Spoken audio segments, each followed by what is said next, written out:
క్రీస్తు యేసునందు మనలను ఆత్మీయులుగా ప్రేమించుచున్నటువంటి మన పరమ తండ్రికి మహిమయు ఘనతయు కలుగును గాక. ఆమేన్. ఈ యొక్క కడవరి దినాలలో, అంత్య దినాలలో ఎన్నో భయానకమైన పరిస్థితులు మనం చూస్తూ ఉన్నాం.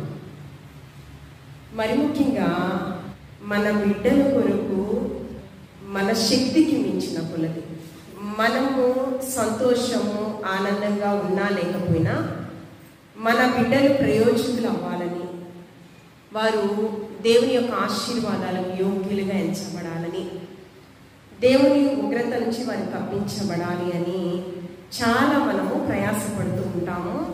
కనుకనే దేవుని యొక్క సన్నిధానంలో స్త్రీల ఆరాధనలో మనమందరం కూడా పాల్గొన్నాం. ఈ యొక్క సమయంలో దైవజనులు జాన్ వెస్లీ, అదేవిధంగా చార్లెస్ వెస్లీ యొక్క తల్లి గారు సుసన్నా వెస్లీ. జాన్ వెస్లీ గారు గొప్ప దైవజనుడు.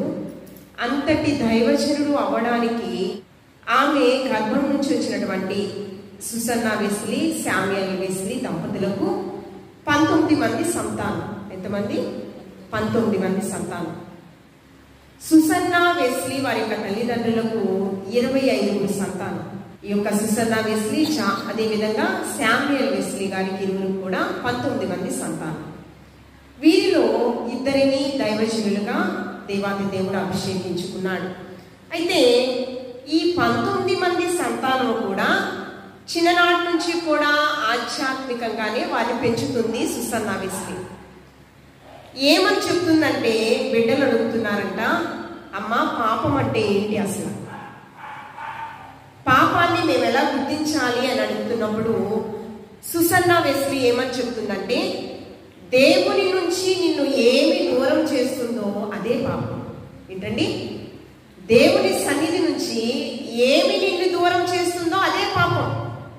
అందుకే యెషయా ప్రవక్త అంటాడు,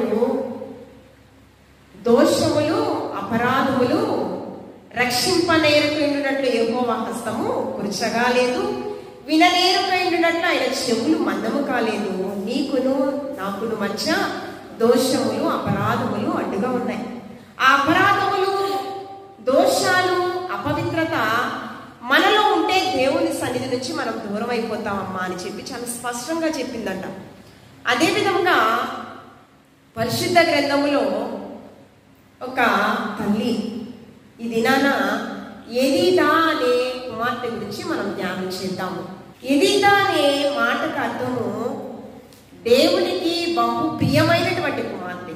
దేవునికి బహు ప్రియమైన, ఎలీదా అనే మాటకు అర్థము దేవునికి బహు ప్రియమైన కుమార్తె.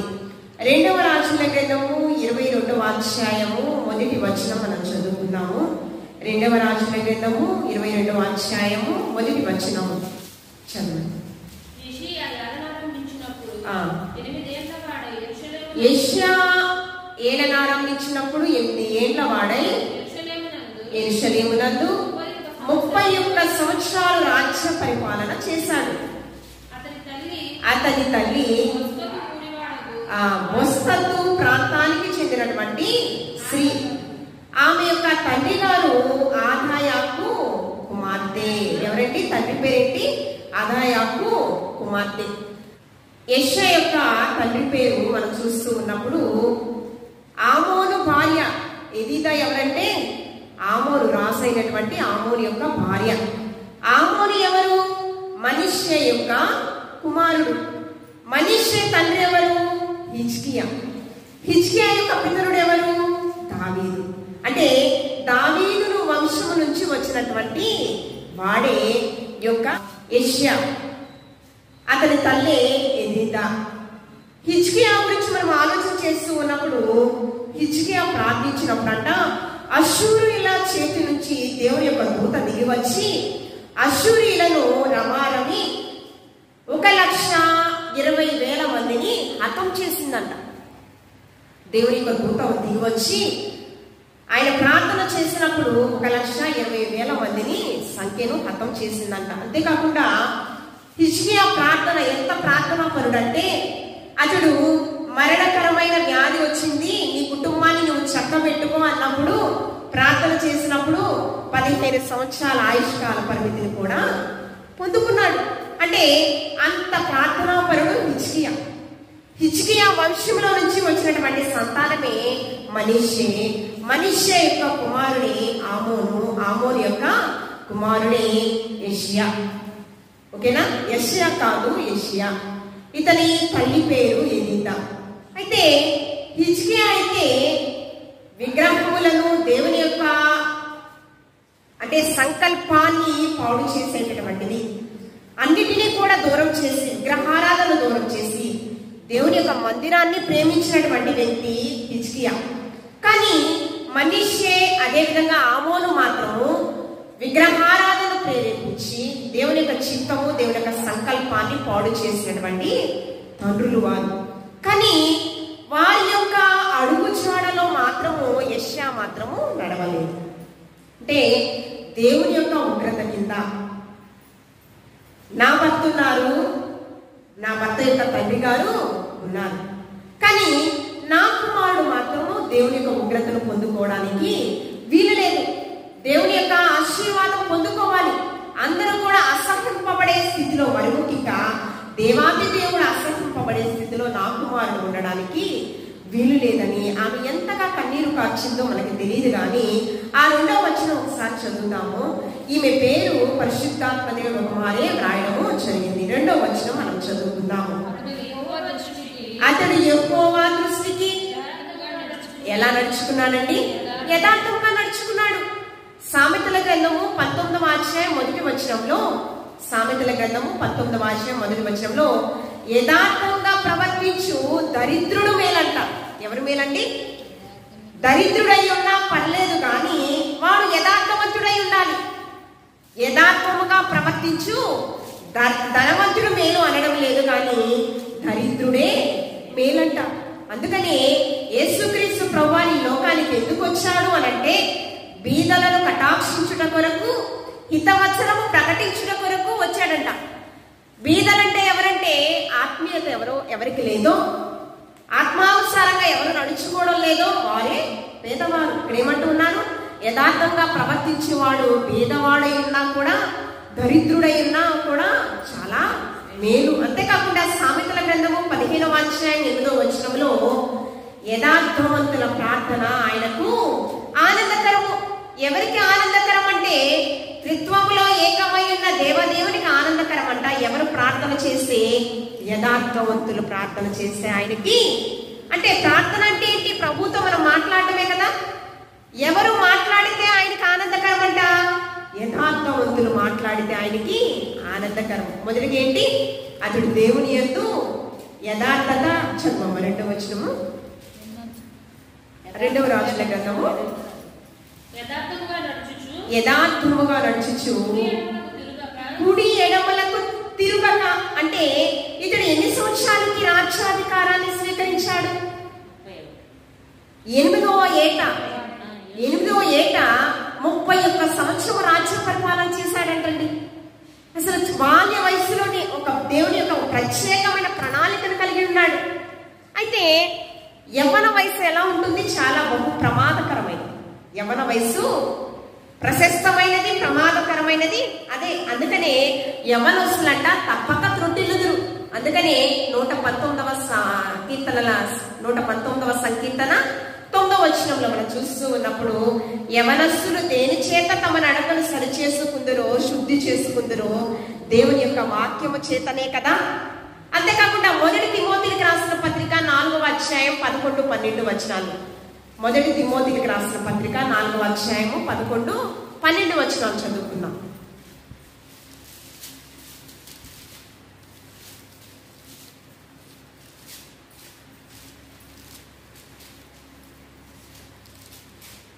నాలుగవ అధ్యాయము 11, 12 వచనాలు. మొదటి, నీ యవ్వనాన్ని బట్టి ఎవ్వరూ నిన్ను తృణీకరించకూడదండి.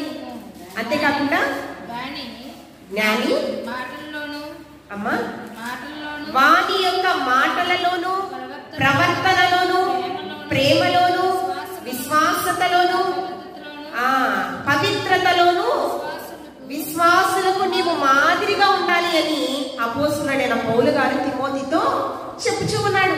తిమోతి, నీవు యవనుడు, నీ యవనాన్ని బట్టి ఎవ్వరూ నిన్ను తృణీకరించకూడదు.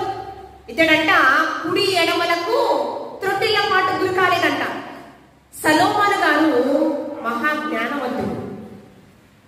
అయితే అతడు ప్రభు సన్నిధిలో నిద్రించిన తర్వాత అతడు ప్రారంభ దశ చాలా మంచిగా ఉంది. ముగింపు ఎలా ఉందంటే తన భార్యలంట అన్య దేవతలట్టు వారు వృద్ధాప్యంలో తిప్పినట్లు ఉంది. అంటే కార్యారంభం బాగుంది, కార్యాంతము బాగోలేదండి. జ్ఞాని అయినటువంటి సలోమోను గారు సామెతల గ్రంథాన్ని రాశాడు, ప్రసంగి గ్రంథము రాశాడు, పరమగీతాలు కూడా ఆయన రచించాడు. కానీ ప్రారంభం బాగుంది, ముగింపు మాత్రము బాగలేదు. అయితే తన కుమారుడు రాజ్యాధికారాన్ని స్వీకరిస్తూ ఉన్నప్పుడు మొదటి రాజుల గ్రంథము 12వ అధ్యాయము 12వ అధ్యాయము 9-11 వచనాలు చూస్తూ ఉన్నప్పుడు అక్కడ ప్రజలందరూ కూడా చాలా వేదన చెందుతూ ఉన్నారు.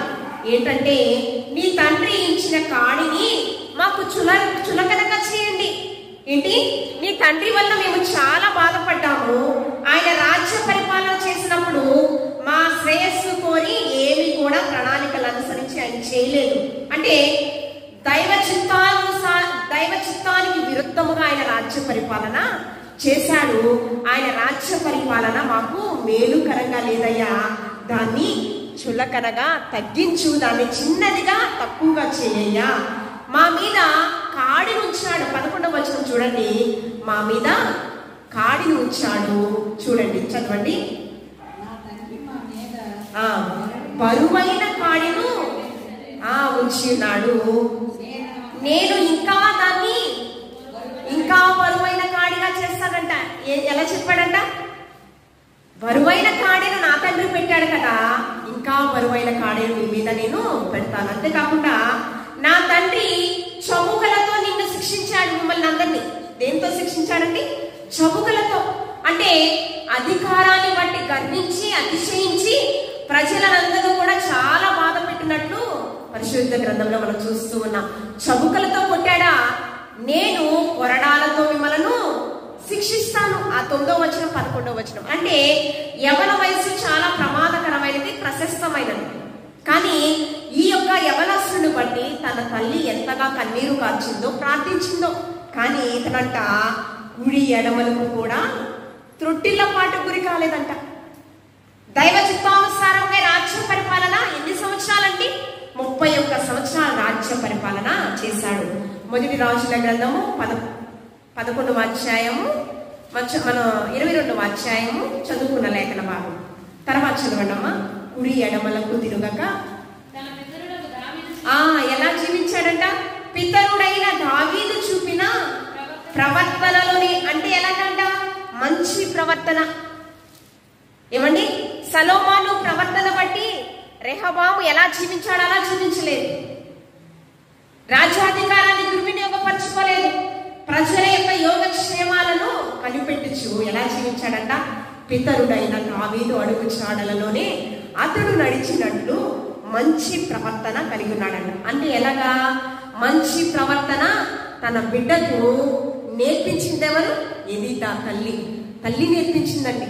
అందుకని సత్ప్రవర్తన గురించి రూతు గ్రంథంలో 3వ అధ్యాయము 10వ వచనంలో మునుపటి సత్ప్రవర్తన కంటే వెనుకటి సత్ప్రవర్తన మంచిగా ఉందమ్మా అని బోయాజు గారు యవ్వన కుమార్తె రూతును బట్టి సాక్ష్యం ఇస్తూ ఉన్నాడు.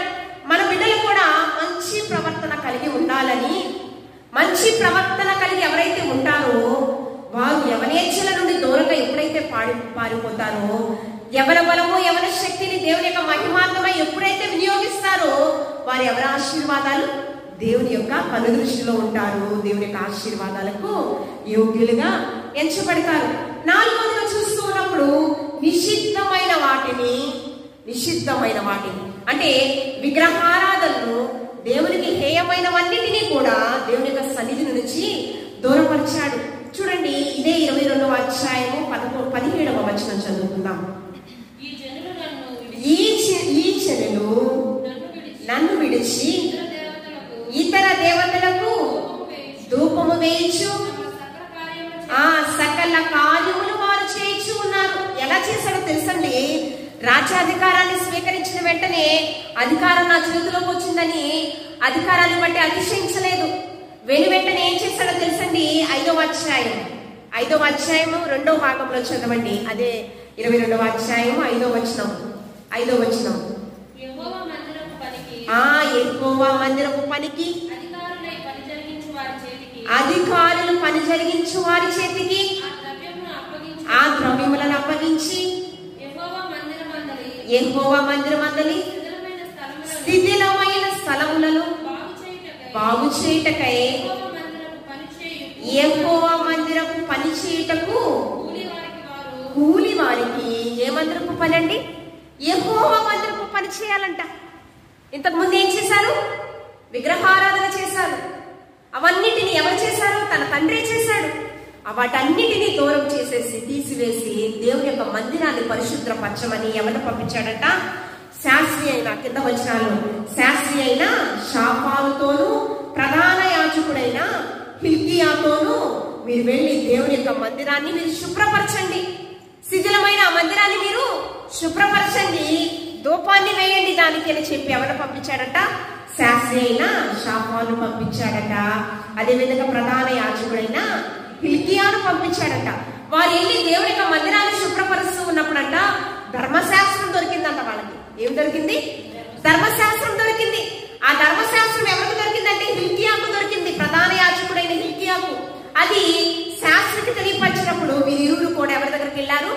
రాజు దగ్గరికి వెళ్ళారు. రాజు దగ్గరికి వెళ్ళినప్పుడంట అది చూసి చదివి వినిపించిన వెంటనే కూడా పిచ్చివాడిలాగా ఆ యొక్క వస్త్రాలను చింపుకుంటూ ఉన్నాడంట. అంటే దానిలో ఏముందంటే ధర్మశాస్త్రానికి విరుద్ధంగా ఏం చేస్తే, దేవునికి ఆయాసకరంగా ఎలాగ మనం ప్రవర్తిస్తే, ఆజ్ఞలను ఎవరైతే అతిక్రమిస్తే వారు శిక్షార్హులు కదా. అదంతా కూడా దాంట్లో వ్రాయబడము జరిగింది. విగ్రహారాధన, నేను గాక వేరొక దేవుడు మీకు ఉండకూడదు, ప్రతిమలకు మీరు నమస్కరించకూడదు. ధర్మశాస్త్రం ఏం చెబుతుందండి? అవే కదండి. ఆ ధర్మశాస్త్రం వినిపించినప్పుడు అంట చాలా భయం వేసి దేవుని యొక్క ఉగ్రత కింద వీళ్ళు ఉన్నారని చాలా వేదన చెందుతూ ఏం చేశాడట? వస్త్రములను చిప్పుకుంటూ పిచ్చివాడిలా అయిపోయాడట. తర్వాత వీరిని ఎక్కడి దగ్గర పంపించారట? ప్రవక్త అయినటువంటి హుల్దా ప్రవక్తని దగ్గరకు పంపించారు. ఎవరి దగ్గర పంపించారండి? ఆ ముందు వచనాలలో ముందు ఇటువైపు అక్కడ హుల్దా ప్రవక్తని దగ్గరకు పంపించారు. చూడండి 22వ అధ్యాయము చూడండి 14వ వచనం. కాబట్టి యాజకుడైన హిల్కీయాను, అహికామును, అక్బోరును, షాఫానును, అసయానును ప్రవక్తయగు హుల్దా యొద్దకు వచ్చిరి. ఏమండి? హుల్దా ప్రవక్తని దగ్గరకు వచ్చారు. ఆ ప్రవక్తని దగ్గరకు వచ్చినప్పుడు ఆమె ఏమి చెప్పిందంటే, ఈమె వస్త్రశాలకు అధికారియకు హర్షుకు పుట్టిన తిక్వాకు కుమారుడైన షల్లూమునకు భార్య అయిన యెరూషలేములో 2వ భాగమందు కాపురస్తురాలై ఉండెను. ఆమె గురించి అక్కడ ప్రస్తావించడము జరిగింది. అయితే ఆ కింద వచనాలు, ఈమె వారితో ఇట్లా నేను మిమ్మును నా యొద్దకు పంపిన వారితో ఈ మాట తెలియచెప్పుడి. యెహోవా సెలవిచ్చినదేమనగా, యూదా రాజు చదివించిన గ్రంథములో వ్రాయబడి ఉన్న కీడంతటిని, ఏ గ్రంథంలో అండి? ఆ చదివించినటువంటి గ్రంథంలో ఉన్నటువంటి కీడంతటిని ఏది విడిచిపెట్టకుండా, కీడంతా కూడా ఏది విడిచిపెట్టకుండా నేను ఈ స్థలము మీదకి, దాని కాపురస్తుల మీదకి నేను దానిని రప్పిద్దును. దేవుని యొక్క మహా ఉగ్రత వారి మీదకి వస్తుంది. ఎందుకు వస్తుందంటే దాన్ని చదువుకున్నాం కదా 17వ వచనం, ఈ చెడును విడిచి ఇతర దేవతలకు ధూపం వేయించు దేవునికి హేయమైన క్రియలు విగ్రహారాధన వారు చేస్తూ ఉన్నారండి. ఈ విగ్రహారాధన అంతా కూడా ఎవరు? యెషయా ఈ యొక్క విగ్రహారాధన అంతా కూడా తీసివేసి శిథిలమైన దేవుని యొక్క మందిరాన్ని శుభ్రపరుస్తూ ఉన్నాడు. అంతేకాదండి, ఈ విగ్రహారాధన తీసివేసి నిజ దేవుణ్ణి మీరు ఆరాధన చేయాలని ఒక శాసనము కూడా అమలుపరిచాడు. నిషిద్ధమైన 4వ లక్షణం ఏంటండి? నిషిద్ధమైన వాటిని విగ్రహారాధన తీసివేశాడు. ఎహెచ్కేలు గ్రంథము 14వ అధ్యాయం 3వ వచనంలో, ఎహెచ్కేలు గ్రంథము 14వ అధ్యాయం 3వ వచనంలో నరపుత్రుడా, ఈ మనుష్యులు తమ హృదయంలో విగ్రహాలను నిలుపుకొనుచు ఉన్నారు. ఏంటండి? నరపుత్రుడా, ఈ మనుష్యులు తమ హృదయంలో, చాలా మంది మనకి ఇష్టమైన, అంటే మన ఫ్యామిలీ మెంబర్స్ కావచ్చు, మన బిడ్డలు కావచ్చు, వారిని అమితంగా ప్రేమిస్తూ ఉంటాం మనం. అది ప్రతి ఒక్క మనిషి చేసేటటువంటి పని కదా. అందుకని నాకంటే తల్లినైనను, తండ్రినైనను, సహోదరునైనను అమితంగా, మరి దేనినైనాను అమితంగా ప్రేమించడానికి వీల్లేదు. ఆ వాక్యంలో అర్థం ఏంటంటే, మనుష్యుల ప్రేమ స్వార్థపూరితమైంది. అవి శాశ్వత కాలం ఉండేటటువంటి ప్రేమ కాదు. ఆ ప్రేమలో ఉంటూ ఆ ప్రేమ కోసం మనం ప్రయాసపడుతూ మనం ఏమవుతున్నామంటే మోసపోతున్నాం. అందుకని మోసపోకుడి, దేవుడు మనుషుల ప్రేమలు ఎలాంటివండి? స్వార్థపూరితమైన, అవకాశవాదులు మనుషులు. కానీ త్రిత్వములో ఏకమైన దేవదేవుని ప్రేమ ఎలాంటిదంటే త్యాగపూరితమైన ప్రేమ. అందుకని మనము దేవుని కంటే, దేవుని సన్నిధి కంటే అమితంగా దేని ప్రేమించినా అది విగ్రహారాధనతోనే సమానం. దేవుని సన్నిధిని ప్రేమిస్తారు, దేవుని సన్నిధికి వస్తారు. కానీ మరి తాయితులు అనేవి, లేకపోతే తాళ్ళు అనేవి, చాలా ఇతర దేవతల వైపు వారు ఆకర్షితులు అవుతూ ఉంటారు. కొంతమంది దేవుని సన్నిధికి వచ్చేటటువంటి వారు కూడా వారి కష్ట సమయంలో ప్రార్థిస్తారు, మరలా ఇతర దేవతల తరట్టు వాళ్ళు త్రిప్పుతూ ఉంటారు. అంటే ద్విమనస్సు కలిగినటువంటి వారు, చంచలమైన మనస్సు కలిగినటువంటి వారు అలా ఉండకూడదని దేవదేవుడు ఆశపడుతూ ఉన్నాడు. అంతేకాకుండా 5వ లక్షణం, దేవుని యొక్క శిథిలమైన మందిరాన్ని శుభ్రపరిచాడు. అంటే దేవుని సన్నిధిని హత్తుకున్నాడు. ఎలాగా? దేవుని సన్నిధిని హత్తుకున్నాడు. మొదటి 2వ కొరింథీయులకు రాసిన పత్రిక 6వ అధ్యాయము 16వ వచనము. దేవుని ఆలయమునకు విగ్రహములతో ఏమి పని? మనము జీవము కలిగిన దేవుని ఆలయమై ఉన్నాము. ఏంటండి? జీవము కలిగిన దేవుని యొక్క ఆలయం. మన హృదయమే దేవుని యొక్క ఆలయం. ఈ విగ్రహాలు ఎక్కడ ఉంటాయి అంట? మన హృదయంలో ఉంటున్నాయి. దేవుని కంటే అధికంగా దేని ప్రేమించినా అది విగ్రహారాధనతో సమానం. నీ హృదయమే దేవుని యొక్క ఆలయము. యెరూషలేము మందిరంలో ఆయన నివసించాలనుకోవడం లేదు, ఓకేనా? కానీ మన హృదయంలో ఆయన నివసించాలని ఆయన ఆశపడుచు ఉన్నాడు. మన హృదయంలో ఆయన నివసించాలి అంటే హేయ క్రియలన్నిటిని కూడా మనము విసర్జించాలి. ఎదిద్దా తన కుమారుడు యెషయాకు ఏమి నేర్పించిందంటే ఆత్మ సంబంధమైన వాక్కులు బాల్య వయసు నుంచి నేర్పించింది. అందుకని అతను కుమారుడికి ఉన్నటువంటి 5 లక్షణాలు ఏంటంటే యథార్థత కలిగినటువంటి కుమారుడుగా ఉన్నాడంట. అంతేకాకుండా కుడి ఎడమలకు త్రొట్టిల పాటు గురి కాకుండా ఉన్నాడంట. 3వదిగా చూస్తూ ఉన్నప్పుడు పితరులు అడుగు చాడలో ఒక మంచి ప్రవర్తన కలిగినటువంటి కుమారుడంట. ఎలాగండి? మంచి ప్రవర్తన కలిగినటువంటి కుమారుడు. అంతేకాకుండా 4వది ఏంటి? నిషిద్ధమైన వాటినన్నిటిని కూడా ఆ రాజ్యంలో నుంచి విగ్రహారాధనను తీసివేశాడు. 5వది ఏంటి? దేవుని యొక్క సన్నిధిని, శిథిలమైన దాన్ని శుభ్రపరిచి దేవుని యొక్క సన్నిధిని హత్తుకున్నాడు. అంతేకాకుండా విగ్రహారాధన అంతా కూడా తీసి దేవుని సన్నిధిని హత్తుకునే విధంగా శాసనాన్ని కూడా అమలుపరిచాడు. ఇదంతా ఎవరు నేర్పించాడు?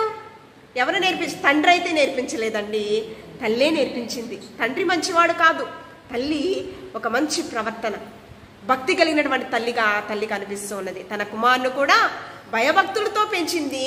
దేవుని యొక్క కనుదృష్టిలో నా కుమారుడు ఉండాలి, దేవుని యొక్క ఆశీర్వాదాలకు యోగ్యుడిగా నా కుమారుడు ఎంచబడాలి అని దేవుని యొక్క చిత్తానుసారంగా, దేవుని యొక్క సంకల్పం చొప్పున ఆ కుమారుణ్ణి పెంచింది. అటు రీతిగా మన బిడ్డల్ని కూడా దైవభీతితో దేవుని యొక్క కనుదృష్టిలో ఉండేలాగున, దేవుని చిత్తానుసారంగా వారి బాల్య వయసు నుంచి కూడా దేవునిలో ఎదిగే వారిగా వారి బిడ్డలు పెంచే తల్లులుగా మనం అందరం కూడా ఉండాలని, ఆశీర్వాదాలకు పరలోక రాజ్య పౌరులుగా మన బిడ్డలు పెంచాలని దేవాతి దేవుడు ఈ మాటలు మనందరి వినికిల్లో బహుగా ఫలించి ఆశీర్వదించునుగాక.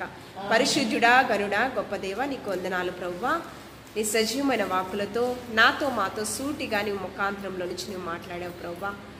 పరిశుద్ధుడ నీకు వందనాలు ప్రభువా. అపవాది ఎవరిని మృంగుదుమా అని గర్జించు సింహం వలె పొంచి ఉంటుంది ప్రభువా. నీకు స్తోత్రము ప్రభువా.